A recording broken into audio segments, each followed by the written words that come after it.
Cameroun, Bantou, Africa, Bantou, through the world, Bantou. Autre information, il s'agit de la sortie ou la réaction de Sincotte Isaac. Qui est un lion, oui, qui est un lion indomptable qui a joué avec le Cameroun en 84 en Côte d'Ivoire, lors de la CAN. Exactement, il a également participé aux Jeux Olympiques d'été de 1984 aussi, en disputant un match contre la Yougoslavie, et qui lui aussi parle de Samuel, de Samuel Eto'o-Fils. Oui. Quand on a été un ancien footballeur et obtenu la gloire dans le domaine, on doit aussi penser à la relève. Quelle est cette histoire de louer le stade au championnat national? Ça tue déjà l'engouement et le talent du footballeur. Un stade qu'on a loué cher pousse le billet à augmenter le prix qui viendra donc regarder le match. Un footballeur s'émeut devant son peuple venu nombreux, mais un stade cher et presque vide nous donne au footballeur le courage de prouver tout son talent. La location des stades en elle-même n'est pas une mauvaise chose, mais baisser les prix pour redonner au football sa saveur des décennies passées. Imaginons un budget de 660 millions, chaque club a 48 millions. Il y a combien d'équipes de football Elite 1 et Elite 2? C'est le même budget qui s'en va louer les stades, 10 millions par match.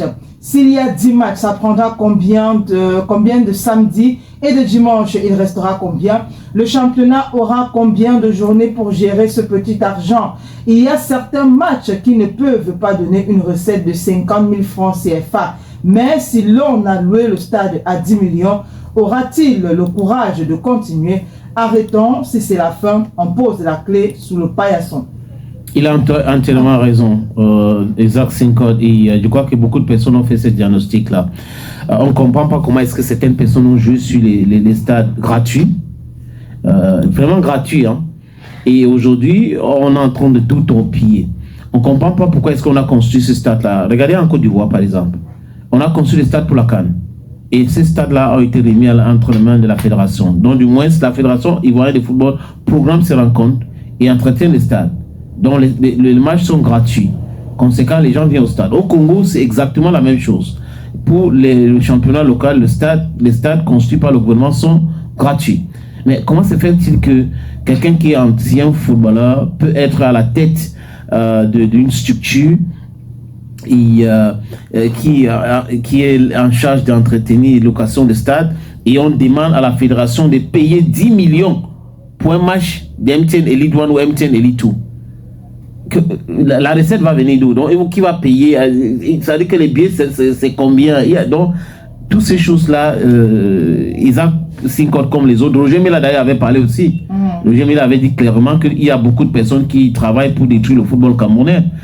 Parce que cette histoire d'utiliser le stade pour faire le chantage, ça n'a pas de sens, parce que les stades-là appartiennent au peuple. C'est le stade que les contribuables ont construit. Donc, les enfants de ces contribuables, et même des contribuables eux-mêmes qui jouent, parce que certains de ces joueurs-là sont des contribuables, devraient quand même, ils sont contribuables parce que ils sont tous contribuables, devraient quand même jouir de ces infrastructures-là. Bon, espérons que ces différents coups de gueule vont pousser ceux qui sont en train de vouloir tout torpiller pour leur intérêt personnel, de comprendre que ils sont en train de tuer le football et mettre en mal aussi les jeunes footballeurs, parce qu'ils ne peuvent pas exercer correctement leur métier.